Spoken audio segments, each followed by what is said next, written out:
Salut à vous tous, ici Jeff Rose. Merci d'avoir cliqué sur cette vidéo. Alors donc, la ministre des Affaires étrangères, Mélanie Joly, s'est envolée cette semaine pour l'Ukraine. Eh bien, ce voyage est officiellement le premier en importance pour Joly depuis son entrée dans le poste du ministère des Affaires étrangères. Évidemment, pourquoi l'Ukraine? Évidemment, vous avez sûrement vu ou entendu parler de les tensions qui se jouent entre l'Ukraine et sa voisine, la Russie. Bien sûr, à cause de cette adhération à l'OTAN. Alors donc, la Russie ne veut pas, l'Ukraine veut. On va décortiquer un petit peu tout ça pendant la vidéo. Et pour l'instant, l'information qui est la plus importante, c'est qu'on estime que le nombre de soldats russes déployés est de 100 000. Alors donc, 100 000 déployés sur le long de la frontière ukrainienne en Crimée, évidemment. Il faut se rappeler que la Russie a annexé la Crimée à l'encontre de la communauté internationale et potentiellement les choses se développent petit par petit et bref. Alors donc, évidemment, on a parlé de l'Ukraine qui voulait adhérer à l'OTAN. Alors donc, cette coopération entre pays qui vise à, si un de ces pays membres est agressé par une autre puissance étrangère, eh bien, les autres pays membres répondent et bref, voilà comment fonctionne un peu l'OTAN. Alors donc, il faut savoir que, évidemment, dans l'histoire des relations de l'OTAN et l'Ukraine ont été mis un petit peu de côté, je pense.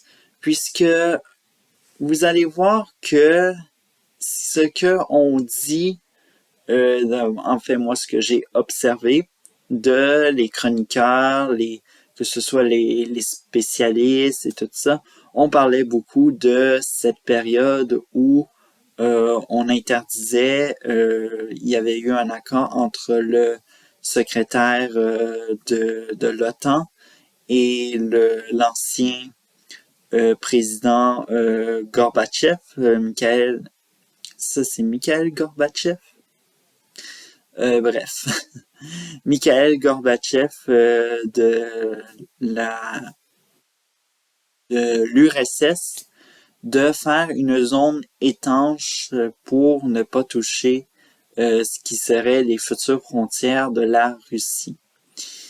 Et évidemment, comme vous le savez, au fil des années, des pays de l'ancien bloc de l'Ouest de la guerre froide se sont agités. Et évidemment, c'est ce qui met un peu la Russie en situation, je dirais, d'étouffement. Et on va voir ça, mais pour l'instant, on va faire une petite leçon de géopolitique dessus les relations OTAN-Ukraine. Alors donc, les premières relations entre l'OTAN et l'Ukraine remontent en 1992, soit un an après l'indépendance de l'Ukraine en 1991. En 1994, l'Ukraine adhère à ce qui est une structure bilatérale et qui ne fait pas de l'Ukraine déjà un membre de l'OTAN et tout ça.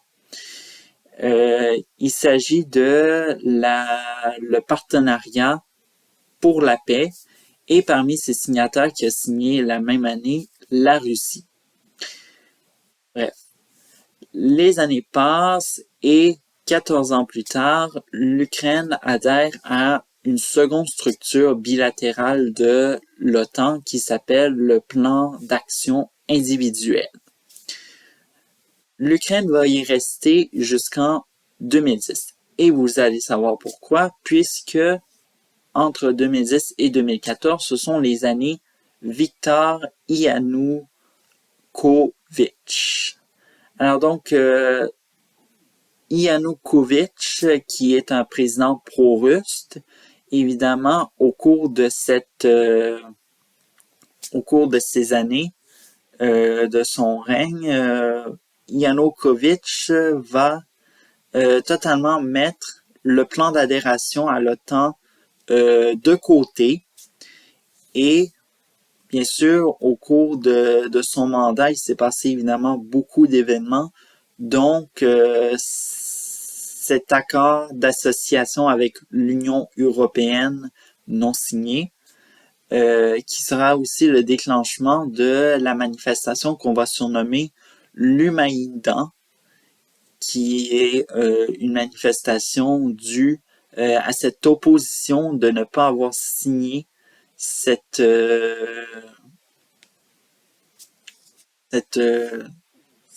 accord d'association avec l'Union européenne en question.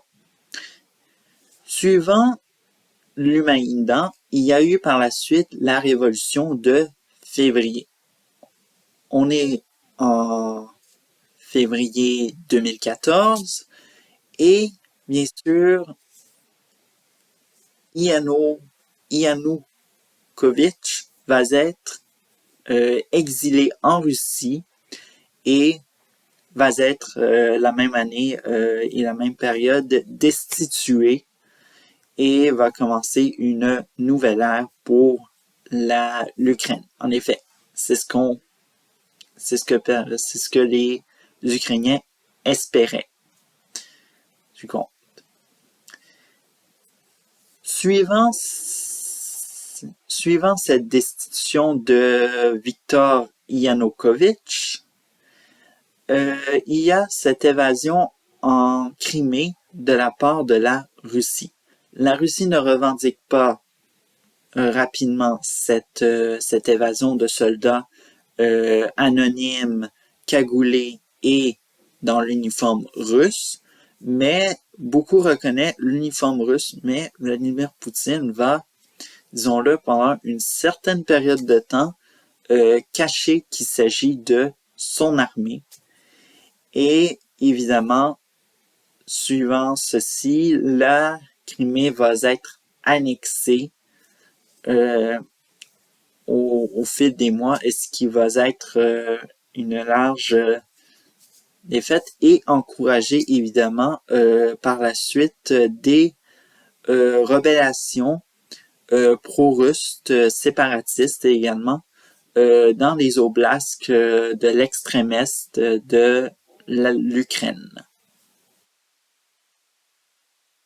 Suivant par la suite au cours des mois, alors donc en octobre 2014, ce sont les élections législatives. Le gouvernement intérimaire qui est devenu un gouvernement officiel, celui de Arseniy Yatsenyuk,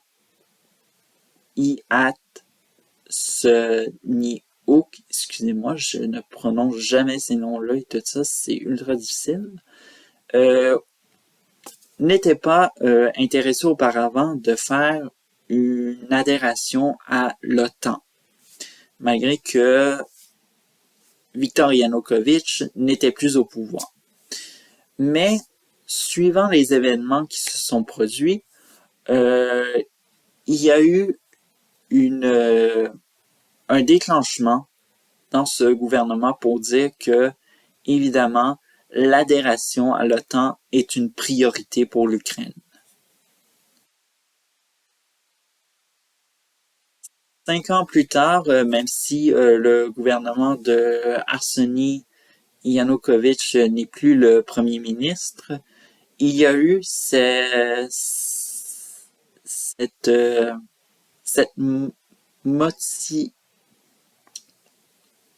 modification, excusez-moi, en 2019 de la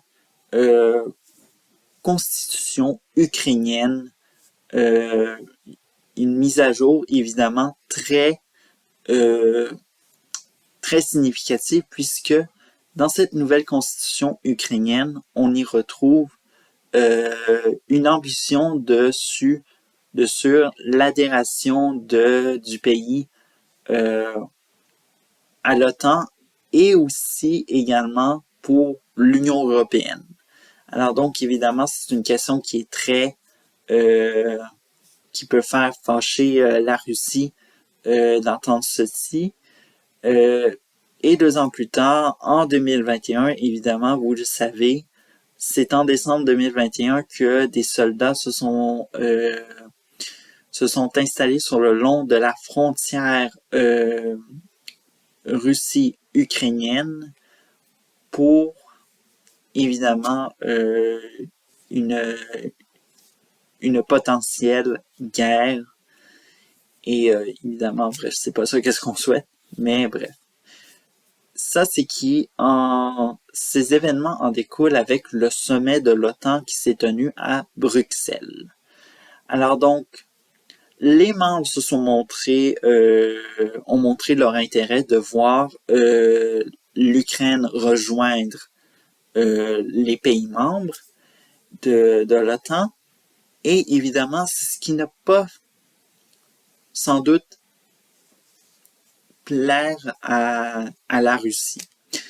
Et il faut savoir que les sommets de l'OTAN sont évidemment des déclencheurs pour la Russie de se faire fâcher. Petit retour en arrière, en 2008, lors du sommet de l'OTAN, à cette époque-là, ils avaient pour intérêt de adhérer la Géorgie. Alors donc, ils avaient un intérêt pour ce pays-là. On se rappelle, la Géorgie, qui est une ancienne république soviétique, évidemment voisine de la Russie. Et, petite surprise, par la suite avec ce sommet-là, il y a eu cette même tentative qu'on voit actuellement en Ukraine de ce déploiement militaire russe au long de la frontière qui s'est passé en 2008 au long de la frontière Russie et Géorgie. Alors donc, vous voyez ces relations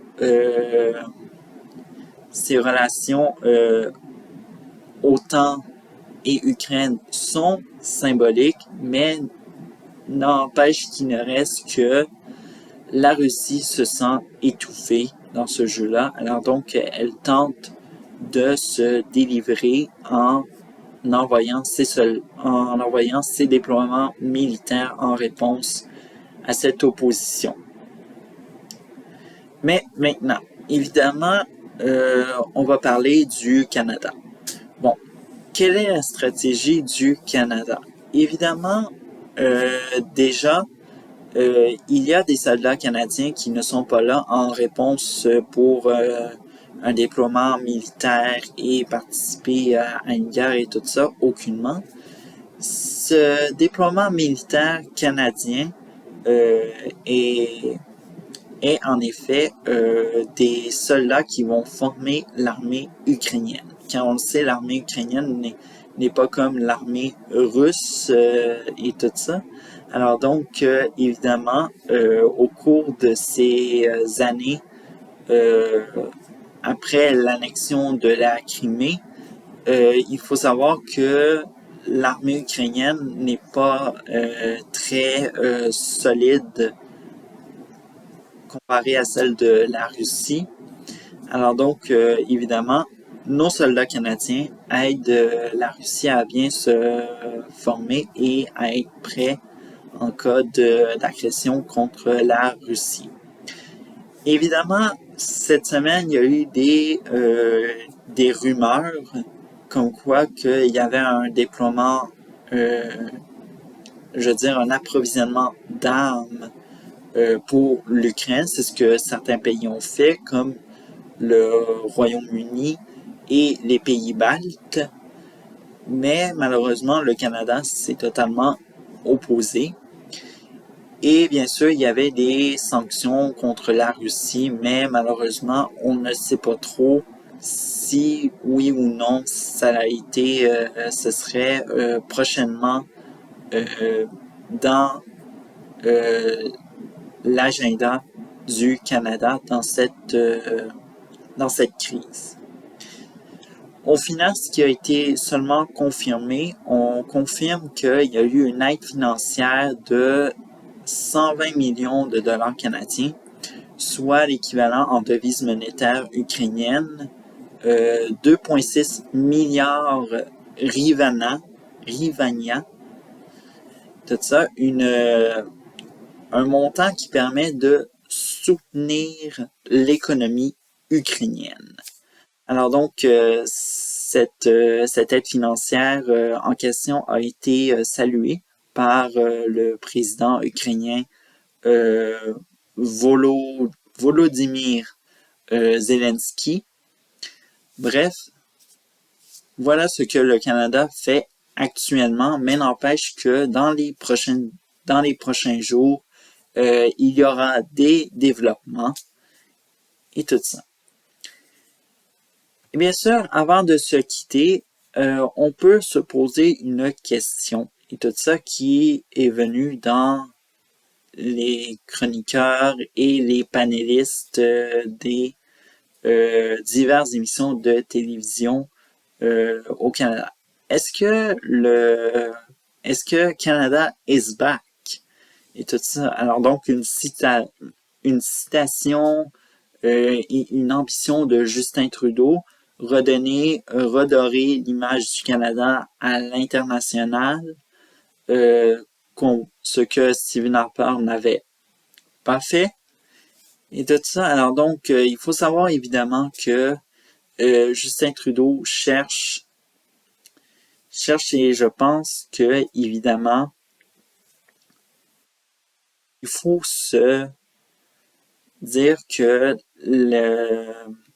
la campagne pour le siège au Conseil de sécurité à l'ONU a été un échec parce que, bon, le Canada traîné de l'arrière dans sa campagne. Au final, c'est un autre pays qui l'a remporté. Et aussi, il faut savoir qu'en même temps que c'était une campagne et tout ça, il y avait aussi, je pense, à cette époque-là, la manifestation en soutien pour le peuple Wet'suwet'en. Et tout ça, il faut se rappeler un peu le contexte en même temps. Et bien sûr, ça a été un très mauvais moment pour le Canada. Et je pense que cette crise actuellement en Ukraine, il faut voir ça. Il faut prendre le temps, évidemment. Mais également, là, c'est une autre question après Canada is back. Est-ce que le retour du Canada sur la scène internationale passera par l'Ukraine? Ma réponse, on verra. Alors donc, c'est ce qui conclut cette vidéo. Je vous dis à la prochaine. Ciao!